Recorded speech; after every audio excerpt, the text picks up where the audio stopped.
Nasyonalismo.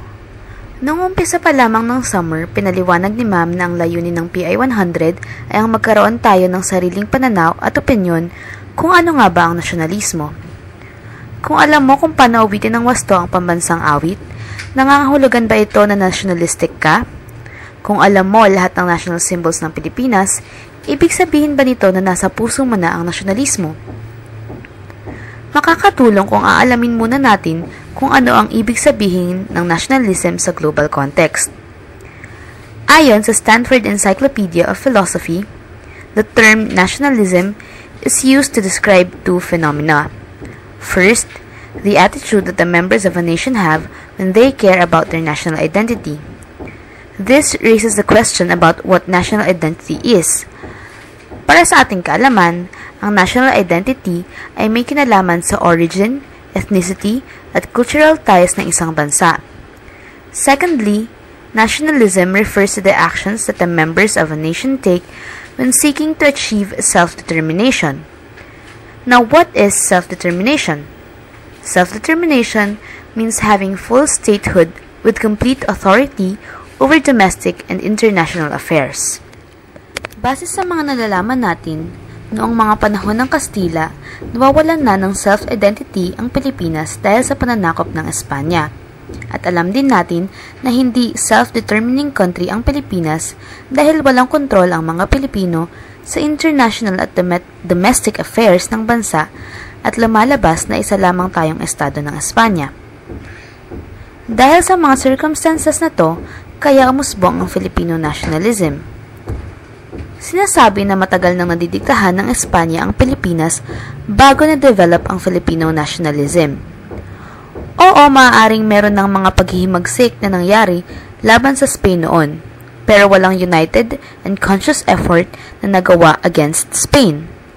This delay in the development of Filipino nationalism was caused by the natives' tendency to be regionalistic and also the fact that the Philippines is an archipelago. Ibig sabihin, hiwa-hiwalay ang mga probinsya ng Pilipinas geographically, kaya naging isang hamon ang paggawa ng collective and united revolution. But the first break happened when Spain opened the Philippines to international trade through the Suez Canal. Nagbigay daan ito sa rise of the middle class, from which came the Ilustrados, who later on became the main agitators of the Spanish government. Maraming mga bayani ang nagpakita noon ng early sign of nationalism. Mga Creoles katulad nila Luis Rodriguez at Padre Pelaez na nagsulong ng secularization. Si Jose Rizal na nagsulat ng maraming nationalistic works, si Padre Burgos na nag-inspire kay Rizal at marami pang iba.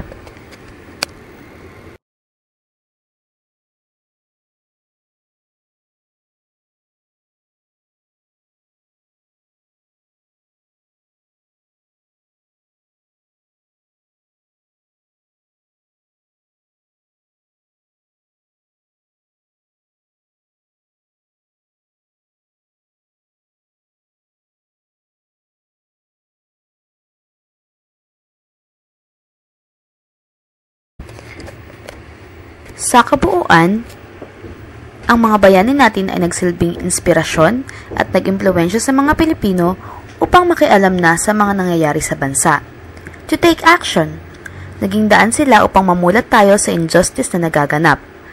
Pinaintindi nila sa atin na dapat we are of equal footing sa mga Espanyol. Pinakita nila sa atin ang kahalagahan ng unity at kung ano ang mga bagay na magagawa nito.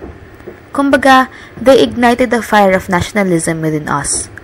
Ang mga bayani natin ang nagsimula ng lahat para makamit natin ang freedom na meron tayo ngayon. Ngayong alam na natin ang lahat ng to, ano nga ba ang nasyonalismo para sa'yo?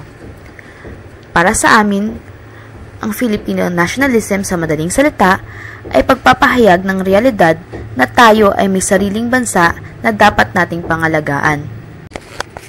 May tatlo itong layunin, ang kasarinlang pang-ekonomiya, demokratikong lipunan at pampolitikang soberenidad.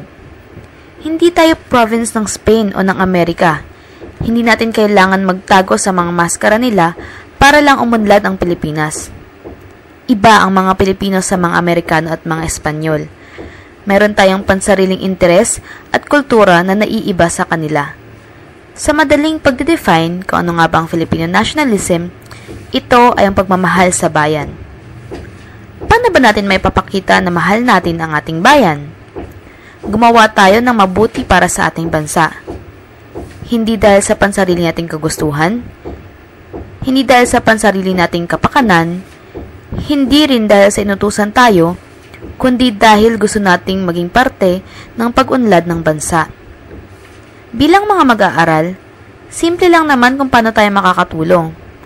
Pumasok tayo ng takdang oras sa mga klase natin, gumawa tayo ng mga assignments, mag-aral tayo ng mabuti, makapagtapos tayo ng pag-aaral.